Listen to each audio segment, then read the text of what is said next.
Hi, everyone. I'm Kai Dickens, and I'm thrilled to welcome you to the Talk Tracks. In this series, we dive deeper into the revelations, challenges, and unexpected truths from the telepathy tapes. The goal is to explore all the threads that weave together our understanding of reality, science, spirituality, and yes, even unexplained things like psi abilities. If you haven't yet listened to Season 1 of the telepathy tapes, I encourage you to start there. It lays the foundation for everything we'll be exploring in this journey. We'll feature conversations with groundbreaking researchers, thinkers, non-speakers, and experiencers who illuminate the extraordinary connections that may defy explanation today, but won't for long. In this episode of the Talk Tracks, I sit down with Adam Curry, an inventor, researcher, and all-around deep thinker who spent years exploring the edges of human consciousness and psi phenomena. We talk about wild but well-documented experiments showing how our bodies might sense the future before it happens, and how AI could actually help us understand what consciousness really is, rather than becoming conscious itself. It's a fascinating, mind-bending chat that might just change the way you see reality. Well, Adam, why don't you start by introducing yourself and how did what are you doing in this space right now that might be of interest to people? I'm Adam Curry. I'm something like an inventor, something like an armchair scientist, something like a psi and consciousness researcher. And I've been involved in exploring particularly psychokinesis, telepathy, and so forth for about 20 years.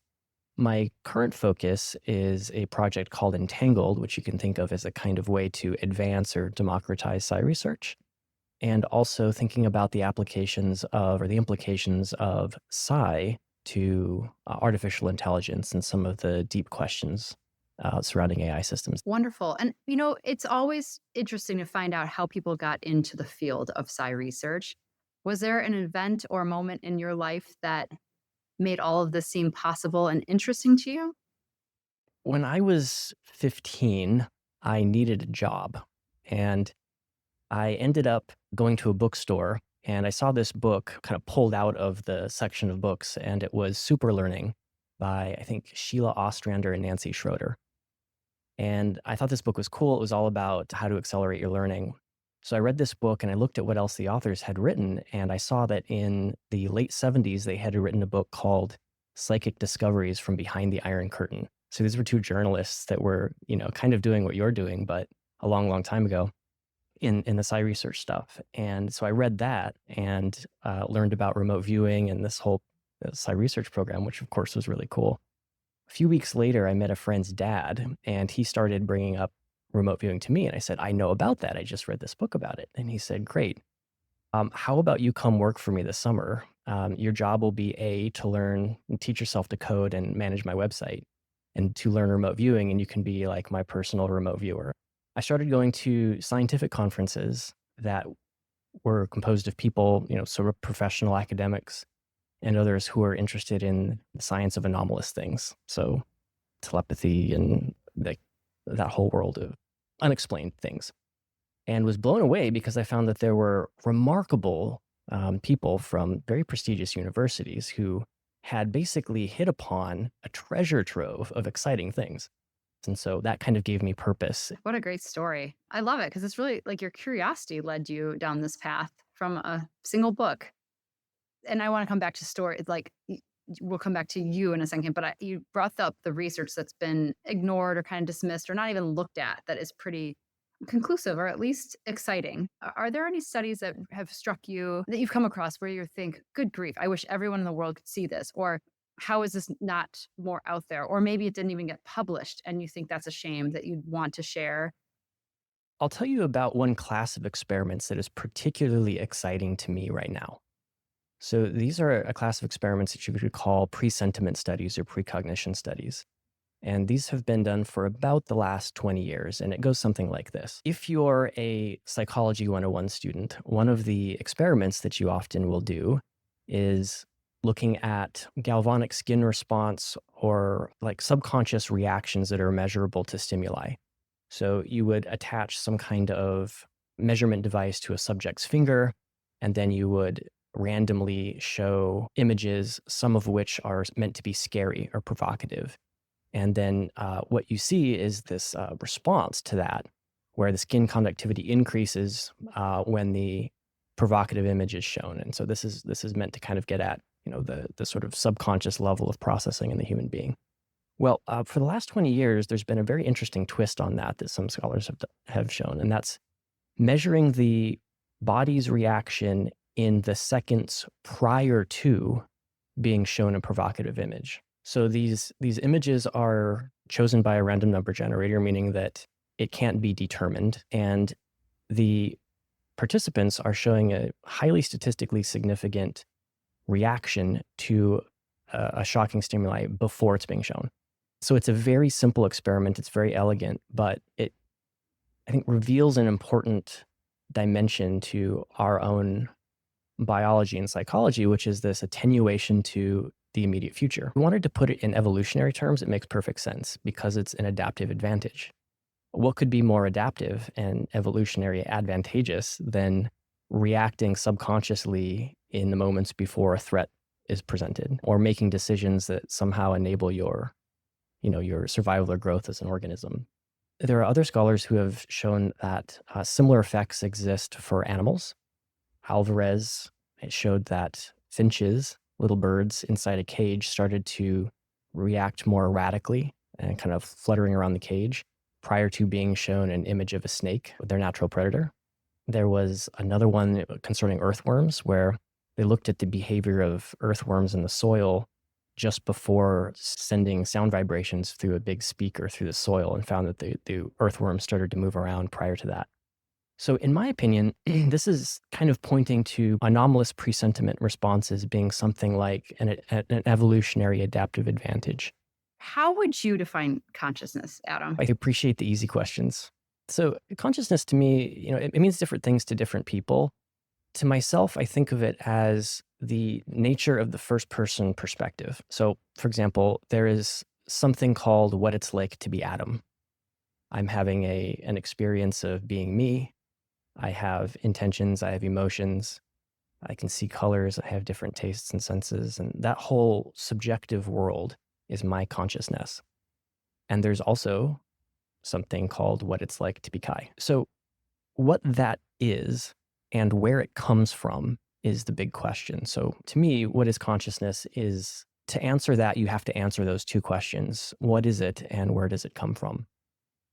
There's a category of experiments with random number generators that I think can help people understand the mystery of consciousness. In this experiment, you have a physical random number generator, and this machine is producing a random string of ones and zeros. You collect enough of this and you see that sure enough, there's a 50-50 distribution of ones and zeros. Usually these are interpretations of something intrinsically random like quantum events. And then you ask a participant to attempt to influence the output of that random number generator in one direction or another, using only their intention. So they might pick more ones or they might pick more zeros, and then you collect the output of that, and at the end of the trial, you see statistically what happened. Was there more ones or more zeros? Well, you can do this many times, as many labs have, and you find that there is an anomalous relationship between the intention of the operator and the output of the random number generator. So most famously, this experiment was done at the Princeton Pear Lab by the then dean of the engineering school, Robert John. That project led to something called the Global Consciousness Project, which was this idea of spreading random number generators around the world to see if they could measure something like global consciousness.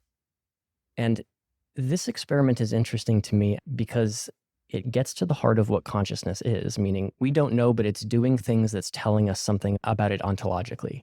If consciousness was just an illusion produced by the brain, why does it have this apparent influence relationship with something outside of the brain? How in the world could it affect something outside of the body? Okay, well then, if it is affecting something outside of the body, maybe consciousness is, like many people are starting to suspect, something more intrinsic to the fabric of the physical universe. And if that's true, then that means a number of things, one of which is you can possibly build new technologies or explore this type of effect in ways that you never thought possible. So much of the work that I've been doing, all of which is super playful, has been, let's build random number generators into different types of things and see if we can show effects that are due to consciousness. Is it true that the random number generators not just kind of measure that meaning in the moment, but can predict something? Like there's a precognition to this global consciousness in which we find ourselves. And especially like maybe you can reference 9/11.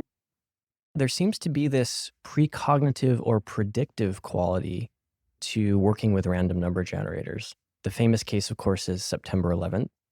So the global consciousness random number generators started to show an effect a few hours before the first plane struck. So it was like there was a precognition, a presentiment of this event that was about to unfold. We've seen this in my work with random number generators as well. One of my projects, Entangled, is a mobile app that people can download that connects them to a quantum random number generator that's running for them 24/7. The purpose of this is to both advance the research in terms of psi, but also to explore the idea that we might be able to tap into presentiment effects.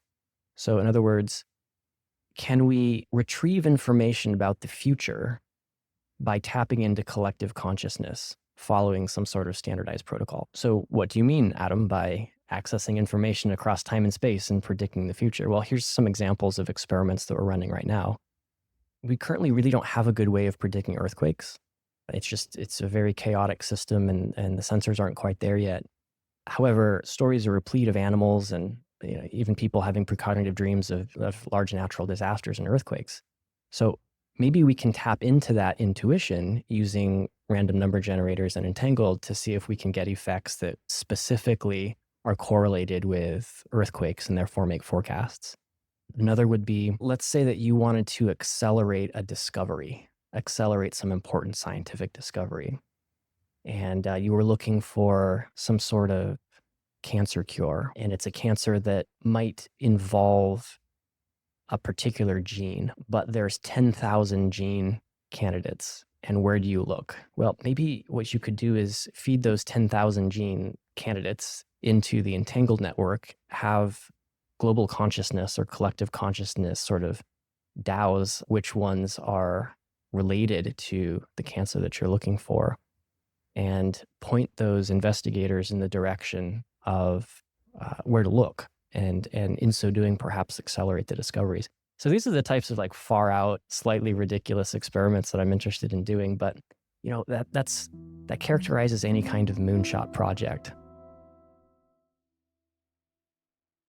So, what have you learned working with scientists like Dean Radin and Robert John around the relationship between consciousness and physical reality? Well, the one thing I've learned about the relationship between consciousness and physical reality is that it's not so easily reducible. We're kind of coming out of this morass of materialism, this sort of metaphysical framework that says that the only things that exist are physical things, and if a phenomena is not currently explicable in terms of known physical things, then it's not real, it's an illusion. And that's almost certainly false. It's even kind of false just logically. Like if it's an illusion, what's experiencing the illusion?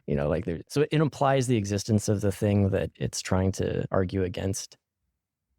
The world has really come around to that in the last 10 years. There's kind of a springtime happening in the world of consciousness right now, led by philosophy departments in universities around the world. There's dozens of theories on the nature of consciousness. The ones that seem to be sticking around are something like consciousness is somehow fundamental and biology is involved in some sort of dialogue with it. Biology might not be producing it, but it is decoding it somehow. It's maybe allowing it to shine through. A classic metaphor is something like a television set. If you're only looking at the screen of the TV, you think that the programming is being produced by the pixels on the TV, but the information's coming from invisible TV signals in the sky. I think there's a couple of very good theories that are emerging too. Hameroff and Penrose's OR is looking very interesting. Stuart Hameroff is an anesthesiologist and Sir Roger Penrose is a physicist. It might be a little scary for people to know that we don't really know how anesthesia works. We know that it works, but we don't really know how, or at least it's up for debate still. And so Hameroff suggested that these physical structures in the cells called microtubules could actually be or function as some sort of quantum device, something that is, because of its structure and shape, capable of connecting the cell to the fabric of the cosmos through quantum entanglement. And the idea there with the anesthesia is that the anesthesia somehow attenuates the ability of the microtubules to function, which acts as a dimmer switch to consciousness. So the human is still alive, but the lights upstairs go out. It's really quite elegant. And the primary criticism to that until recently has been that the body is too warm and wet for quantum effects to persist long enough. And just last year, there was some modeling that showed that that's not quite true, or at least it's showing that the effects can persist far longer than originally thought. Yeah, it's exciting to be alive right now and all that research is getting done. So, you talked a little bit about intention. I guess, not to be repetitive, but I just think it's kind of important to drill in on this. Like, how do you think intention, or what it has, the research shown around intention and belief and how they impact the physical world? Because that's something I've run into even with the non-speaking individuals and their parents and teachers. We've talked about testing telepathy, was how important it is to believe in that, to be able to see it. And they're like, scientists can come, yeah, but it's best if it's scientists who believe them. And I've always thought that was so, it always feels so suspect when you hear it. And then I would love for you to talk to, is there a scientific basis for that? There's a deeper dimension to intention. Intention is something that is conscious. You're aware of it. But it doesn't seem that that's what's really driving the ship. And by driving the ship, I mean, let's say that getting an effect on a random number generator or getting some sort of psi effect, telepathy or otherwise. Intention's important, but there's a lot more to it. You have to go down a level or two deeper than intention into the realm of the subconscious mind. And what I mean by subconscious is the part of our psyche that exists and is operating things, but of which we're not or very rarely aware consciously. Okay. It's a bit of a hand waving on my part because we don't really know what the subconscious is. I personally believe that it is the subconscious that is connected somehow to the fabric of physical reality. In other words, it is somehow in the domain of the subconscious through which the information processing of psi or telepathy or PK is happening, and it bubbles up to the conscious mind. So in that subconscious realm, you also have deep-seated beliefs. And those deep-seated beliefs can be things like, I want psi to be real, or I don't want psi to be real. I will be afraid if psi effects show up, or I will be happy if psi effects show up, or psi is totally normal, or telepathy is totally normal, or, these types of deep-seated psychological things of which we may or may not even be aware. And this, I believe, is where it's sort of the determining factor for whether or not the anomalous effects show up. One is meaning and the other is sort of like deep psychology stuff. So one might set an intention, which is good. But the question is that intention actually aligned with deeper parts of your psyche? Maybe it is, maybe it isn't. That's something to sort of be aware of, work to do. The problem gets trickier too when you're talking about doing scientific investigations, because the experimenters also have a subconscious mind and also have internalized belief systems and also have, meaning surrounding the outcome of events and so forth. And that can become confounds too in their ability to do things like proof studies, replications. It works both ways. So, and I don't know what to do about that. How do you shield against something like deep-seated belief systems having an effect on the outcome of the experiment, or meaning having an effect on the outcome of the experiment? I don't know. I think it's probably the first step, though, is just to be aware of these types of things being confounds in experiments. Intention is important. It's not the only thing going on, though. Super interesting. It is quite a challenge to overcome that. So, but with that in mind, do you think that we can change an outcome in the past or future with our consciousness? Well, it seems like we can change outcomes with our consciousness somehow, outcomes in the physical world. So we can change them in the present, according to the pair work and others. You look at the random number generator research, outcomes change. Can we change things in the past? Maybe. Or in the future? Maybe. And here's what I mean by that. There has been work that has involved generating random number generator data, not looking at it, no one looks at it, waiting for a few weeks, and then having somebody from the point of view of the future send their intention to the quote unquote past to affect it. And it shows up as a significant effect. And same with the future. So you can kind of do these time delayed things. Similar stuff in the remote viewing canon. If you think about it, this is like Adam being like weirdly metaphysical. I've never seen the future, and I've never actually seen the past. I've only ever experienced and lived in the present moment. So the past is something like an idea of the past that exists in the present moment and that is consistent to the future. So it's a consistent history to the present moment. And the future is like a probability of the present moment. It could be anything, but it's most likely going to be what's most probable, right? It's guessable. So we have consistent histories and we have probable futures on either side of the present moment. And so if you think that you're influencing the past or the present, maybe you're actually just influencing one of those two things in the present moment. You're changing the consistent history and you're changing the probable future.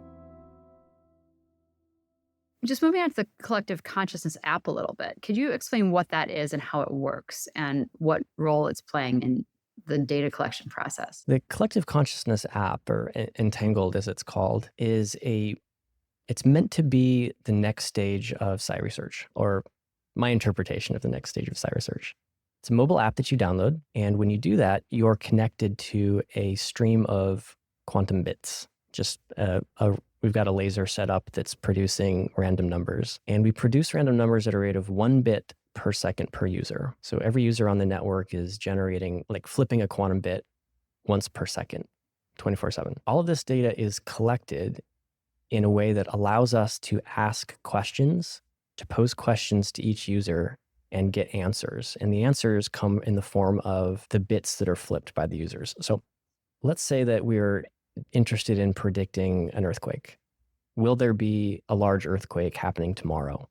Well, with Entangled, you can pose that question to each user and say, if you think that there will be an earthquake tomorrow, flip the first bit of each hour. And then what we do is we collect that. And if there's a significant effect one way or the other, we register that as a yes or no prediction. So in this way, we can advance Psi research in ways that have never been possible before in terms of its scale and in terms of its automation. Now, this is sort of my attempt to bake into the research a couple of key findings that we've learned over the decades, or at least that I've come to believe over the decades. And that is that consciousness has access to information across time and space. That's thing one. Thing two is that it's all or mostly subconscious. So you want to somehow get into the subconscious mind or evoke that somehow, right? And most sort of divination or Psi practices are some form of trying to access information, the subconscious mind, right? And then there are some people who are very good. Like everybody has the capability. It seems to be intrinsic to consciousness itself. Some people are very good. And I think that my opinion is that most people are good some of the time, and that feedback is important. So if you put all of that together, what you end up with is something like Entangled or the collective consciousness app. It's kind of like a protocol for doing Psi research or for attempting to access information across time and space. And it's all automated by this computer system. It's an automated way of using random number generation, posing questions and providing feedback to the user and measuring this statistically. That is what seems to be like the way to get useful or actionable insights about the future in ways that can help us accelerate discoveries. So what do you think is the next big breakthrough in consciousness research? And are we close to achieving it? I believe that it's going to come from AI, but not in the way that people think. So the popular idea right now is that AI is on a path to becoming conscious, right? Developing sentience. And then it's anyone's guess what happens. I disagree with that. I think that AI is on a path of showing us what consciousness is not. And what I mean by that is it reveals the mystery of what consciousness is. It helps show how we humans and animals and insects and how biological life is special. Listeners will be familiar with something called the Turing test. The Turing test was developed 70 years ago, and it was supposed to be a benchmark to determine where we are in the stage of AI progress. And it is basically if a machine, or like an AI, is capable of simulating human behavior and fooling a person into not knowing the difference between interacting with an authentic human and interacting with an AI, then it's satisfied the Turing test. Now, we're there. In a number of different ways, we're there, right? And if we're not there, then we're close. And at the same time, there's no reason to think that, there's no good reason to think that that ChatGPT actually has consciousness. Meaning, is there subjectivity attendant to it? Does it have thoughts and feelings? I think that the answer is no currently, but the problem is that as these AI systems become more and more like us, just in terms of resembling us, we have absolutely no way of knowing if it is conscious or not. In other words, what is there for us to know about whether or not this is a convincing simulation of a real person or actually the real thing? And we have no idea. We have no way of testing that. What I've been working on for a few years is a proposition to solving that. The Turing test was the test for the last 70 years. Will it be the test for the next 70 years? And I think the answer is no. And I propose that we look towards parapsychology to develop the next test. So what I'm calling T is basically an approach to evaluating machines and AI in terms of their ability to do telepathy, to respond to the future. Remember how we were talking about the anomalous presentiment response? Seems like biological life itself has an adaptive advantage to respond to unpredictable future events. Well, maybe the machines do too. So can you develop a test that could evoke that possibility or assess that potential in the machine? Meaning if the AI or the machine reacts to an unpredictable future event in a way that is meaningful to it, meaning there's some sort of incentive structure, penalty or reward system, something like that, and it performs at a level equivalent to what we know of humans, well, then it's demonstrated something really interesting. You can have all of the computer processing power in the world, but if you can't operate telepathically like basic humans and animals can, then you're not yet sharing in that divine spark that makes us special. But if we can develop a test that's sensitive to that, a new heuristic for the new century, then we can start to this path of knowing ontologically what's really going on with the machines as they approach something like consciousness. When you think maybe 50 years in the future, though, right? I mean, we've been kind of marred in materialism for so long. Do you think we truly are moving our way into a post-materialist, paradigm in terms of science? And that we'll look back in 50, 100 years and think of the materialists hanging on with their fingernails right now will feel like flat earthers? Dean Radin has a funny take on this. He says, first they ignore you, then they fight you, and then they say, you were right, and I knew it all along. I guess what's happening is the incentive structure is changing for scientists. There's this great phrase in the Bitcoin world that says everyone gets Bitcoin at the price they deserve. So Bitcoin's been around for a long time, right? And in the very beginning, if you were early, if you're really innovative, you had the opportunity to buy it cheap. However, if you didn't read the white paper and you didn't understand it and you dismissed it, or maybe you even attacked it, you said it's magic internet money, it'll never work, all these things. Basically, there's an opportunity cost there for arrogance and for being too close-minded. And I think something like that is true for anomalies research in general. There's an opportunity cost for ignoring this stuff, but there's also an incentive structure for the innovative people, particularly in the academic world, to pick this stuff up, because the formative ideas for the next century, or however long the sort of next phase is going to be, are developing now. There's immense opportunities for new discoveries and for new ideas and theories. And I think that's happening in the academic world right now. And we're replacing this sort of moribund, anachronistic perspective on the world with something much more exciting. I don't think I've asked you this. Can you talk about what the mind lamp is and how it demonstrates mind matter interaction? So the mind lamp is something that my friends and I, we had this little company called Celeron. It still exists, and it came out of the Pear Lab. A mind lamp is a light that is sort of like a desk lamp, and it can change its color based on what the random number generator inside is doing. So it glows a normal white color when statistically there's no anomalies. However, if it detects that there's an influence happening, could be chance or it could be due to the influence of your consciousness, then it will start to change a color, and it will randomly pick what color to change to. So what you can do is you can think, I want to change it to blue now from white. And then you execute whatever strategy you'd like to try to influence the thing and watch it turn whatever color it becomes. So we've been making mind lamps for, I don't know, 13, 14 years or something like that. And it really does work, particularly the first few times that people do it when they're approaching it playfully. And, they'll come up to it and they say, what's this? And like, oh, it's a mind lamp. Think of a color. And they'll think of pink or something. And then it'll turn pink over the course of 10 or 20 seconds. And of course, they'll be a little bit blown away and have a lot of questions. How did you do that? It's like, oh, I don't know. That's funny though, that when people are being playful, it's more likely to work. And when they get really serious about it, it's not as effective. Is that correct? Yeah, I mean, it's very much like any other skill. If you're trying too hard, you kind of fumble yourself. But if you're having fun, often you enter flow more easily, to put it one way.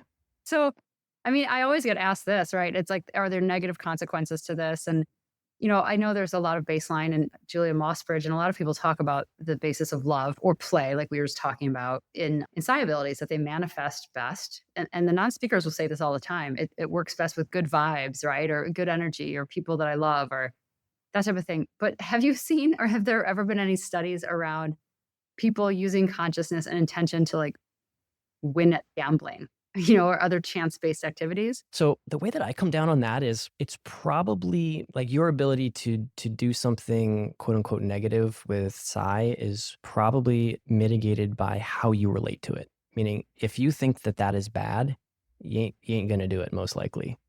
But if you're pretty much neutral to these things, or maybe if you have some sort of like positive association to a particular outcome, you're likely going to get it.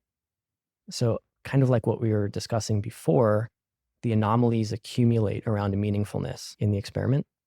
That's true as well for somebody that might have malintentions. Yeah, it's so interesting. I think one thing that has started to bubble up a lot in the consciousness world, or the people studying consciousness, is this idea that we live in some sort of simulation. Where do you fall on that? And what does that mean for consciousness research if we do? So the simulation argument, which is, the physical reality is something like a rendered video game, is very useful for understanding consciousness appropriately. Meaning, I think it's an analogy that people understand. Oh, you mean I'm playing the video game character, but I'm real on the other side of the video game. It's like, yeah, that's exactly what we're talking about with consciousness. So I'm sympathetic to it from that point of view. I think that it's kind of like not really falsifiable. And an advanced enough video game would be the same as the kind of physics that we're seeing of the world anyway, presumably. Like a video game would be composed of ones and zeros, the computer code. But really, that's like quantized in the way that quantum physics is as well. So maybe you're talking about the same thing.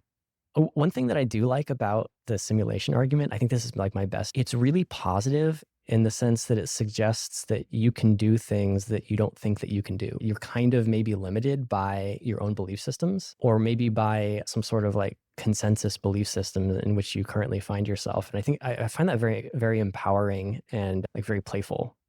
If you think that you might be in a simulation or you live in the matrix, the next question is, how do you wake up from the matrix, or how do you bend the rules? It's always good for people to ask themselves that, I think. You don't want to be, whether or not this is real or a simulation, I don't think you want to be totally bought into it. Not too much. Yeah. Yeah. I mean, it's weird. There's been that research around, they were able to teleport, right? What was it? The small, not a proton. Anyway, that just started making me thinking like, oh my gosh, is this going to be a reality one day where we can like beam our consciousness somewhere and travel and, play in that way, which is so wild to think about. Interesting cousins. And those cousins are things like UAP research or spontaneous remission or energy systems. All of these really cool things that there's some reason to think that there's something there, right? And that by exploring them, we might be on the precipice of uncovering advanced, new, amazing technologies and a pathway for understanding the mechanisms behind these things finally. And that could get us to the Jetsons world. I think it's no accident that the consciousness research stuff is often brought up in relation to the UAP stuff. It's because they're cousins in the anomalies, but I think it's maybe in order to explain either of them, you're going to need to think about reality a little bit differently. Totally. Absolutely. Okay. And then, if your work succeeds in connecting humanity to a deeper consciousness level, like what kind of societal transformations do you hope to see? I've grappled with that question. Here's why. Because at some level, I think we all know that it's important, but why? And that why is, the knee-jerk responses are, well, if people knew they were all connected to each other, the world would be a better place. Like we treat each other differently. Would we? I would hope so. I think that it's maybe a couple of things. One is anomalies are clues. And by following the threads of these clues, the consciousness stuff and all the other anomalies, it's going to lead to technology breakthroughs, which is going to lead to peace. Because I believe that it's a solution out of a lot of the problems that the world faces, problems of scarcity, problems of ill health, of people not having enough. I think that we need those types of new breakthrough scientific ideas and breakthrough technologies to get us over the hump, and that the world is more peaceful as a result. The second thing is I think that there's a kind of a distinction you could draw between facts and truth. Facts would be, for example, peer-reviewed research suggests that telepathy is real. Peer-reviewed research selects that psychokinetic effects or precognition is real, and so forth. Those are facts. But truth has this meaning dimension to it. Truth, I think, is how you react to those facts. It's something that changes you. You feel it, right? You are somehow changed by this. Either you understand the world more clearly, or it helps dissolve just a little bit of illusion that existed inside of you, and it helps orient you to something new and powerful. We can feel it. And so what these frontier scientists are doing is they're producing facts. And what I think is going on is that we're looking at those and we're sensing the truth in it. We're reacting to the truth in it. And what to do about it is up to each individual. It's how does that change you? How do you react differently to that? How does that affect your value system or your decision making, or where you choose to spend your time or focus, or what you advocate for? And that's not for me to decide for individuals. It can't be. That's to be experienced by each person. That's it for this episode of the Talk Tracks, but new episodes will now be released every other Sunday, so stay tuned as we work to unravel all the threads, even the veiled ones, that knit together our reality. Please remember to stay kind, stay curious, and that being a true skeptic requires an open mind. Thank you to my amazing collaborators. Original music was created by Elizabeth P.W., original logo and cover art by Ben Kendor Design, the audio mix and finishing by Sarah Ma, our amazing podcast coordinator, Jill Pachesnik, the Telepathy Tapes coordinator and my right hand, Catherine Ellis, and I'm Kai Dickens, your writer, creator, and host. Thank you again for joining us.